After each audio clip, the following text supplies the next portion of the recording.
Hello, this is John Hesse, Cahokia Presbyterian Church, reading from Of Moose and Men by Tori Martin and Doug Peterson, reading the chapter entitled Just Filling In. Alaska experiences about 5,000 earthquakes each year, and 3 of the world's 25 highest magnitude earthquakes happened on the last frontier. Alaska also has an estimated 30,000 grizzlies roaming about. But I think what it probably has more of than any other state is an abundance of eccentric people. Alaska is the natural habitat for the odd and misfit, as herds of quirky folks roam across the state. As an example, consider the elderly woman I encountered one day while sitting in the Anchorage Fifth Avenue Mall, minding my own business. I'm always on the lookout for colorful characters, and on this day I spotted a rare species. She was a mall walker, and she was dressed in plumage that would put a peacock to shame. She wore leopard print spandex pants. She had a purple fanny pack that displayed a large cross and was bedazzled with glitter. Her purple tennis shoes matched her purple fanny pack, and so did her wispy purple scarf. She looked like a retired Las Vegas showgirl, and she was moving a mile a minute as she power walked through the mall. She had tucked a cassette player into her fanny pack, and her ears were covered with large earmuff-sized headphones. Dangling from beneath her headphones, a pair of 3-inch pink flamingo earrings swayed back and forth as she walked. As she zipped by, she didn't pause, didn't even slow down. She pulled a Bible tract from her fanny pack and whipped it in my direction, and the tiny booklet landed right next to me on the bench. This was what you called speed witnessing. I picked up the Bible tract and started to read it, but I was actually more fascinated by the woman. I watched her race through the mall, flinging out tracts like a revved-up Johnny Appleseed who had ingested too much caffeine. The lady made a full lap of the mall, and as she came racing back toward me again, she called out, "Did you read it?"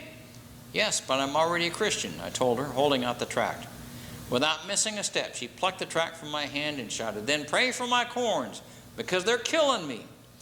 Inspired by this interaction, I wound up creating a character called Granny Glockenspiel, mall missionary, who showed up in several of my comedy sketches. But she was only one example of the odd characters that populate this state.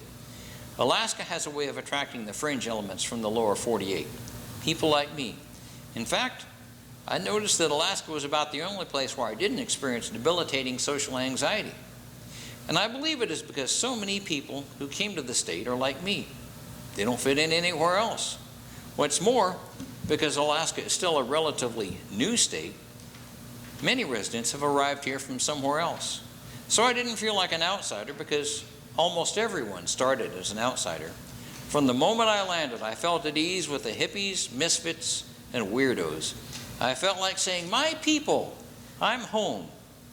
I also noticed that Alaska has a pretty small population of older folks like Granny Glockenspiel. We're pretty much the reverse of Florida. Florida attracts senior citizens like a Pied Piper in sandals and sunglasses, while oldsters in Alaska are an endangered species. But the ones who remain are tough old sorts and eccentric, like Granny Glockenspiel and our neighbor Pauline. Pauline was our closest neighbor, but that didn't mean she was just down the road. She lived about a mile away. I first met Pauline when I was taking Sam out for his morning walk and suddenly heard heated shouting coming from directly ahead. I spotted a huge snowplow which had been clearing away the main road on which I was walking, so I hurried forward to investigate the commotion. But here's the strange part. A little old lady, I would guess in her mid-70s, had climbed up onto the cab of the snowplow, and she was screaming at the driver like a banshee. She wore a thick flannel coat, rubber boots, and an earmuff hat. And the language she was using, it was full-on Alaskan swearing, which was colorful in its imagery to say the least. This elderly woman would have made a trucker blush. She was perched up in the cab, gripping a handrail and spouting words hot enough to melt a glacier. In fact, the man probably wouldn't have needed a plow to clear the road if he'd had Pauline. He could have just put her on front of his snowplow, and her salty words would have melted every bit of snow on the road. When Pauline had calmed down and the snowplow moved on, I introduced myself and had a chance to talk with her. "I just finished shoveling out my driveway when that snowplow came by and pushed all the snow back on it," she explained. "Well, I'd be glad to clear your snow," I said. And with those words, we became fast friends. In fact, Pauline became one of the first friends I met after moving to our cabin. I went to Pauline's every week, and she treated me to hot chocolate and some of the finest cookies I've ever tasted. Either she had a severe case of dyslexia, or she couldn't read or write, because she always asked me to read to her from the Bible, the newspaper, or letters from her sister. She especially liked my Bible reading because I wouldn't just drone on in a boring monotone. I practiced my acting as I read, bringing those amazing stories to life. I spent many days at Pauline's house reading scripture to her and hopefully planting some seeds. She didn't go to church, although she sure knew how to call down fire and brimstone. She continued to feed me cookies, and I continued to savor them. I need to get that cookie recipe someday, I told Pauline one afternoon. Sure, let me write it down. It took a few moments for her words to sink in, but when they did, my eyes lit up. What did she just say? Let me write it down? Pauline could write? If she could write, that meant she could read. I realized I'd been bamboozled. Pauline had put on an act, pretending she needed me to read for her all along. But I refrained from pointing this out because it occurred to me that what she really wanted was someone to keep her company. It can get lonely in Alaska for older folks who have less mobility and ability to cope with the snow. So she faked illiteracy to get me to visit her regularly. It's easy for older folks to be overlooked in any state, cold or warm.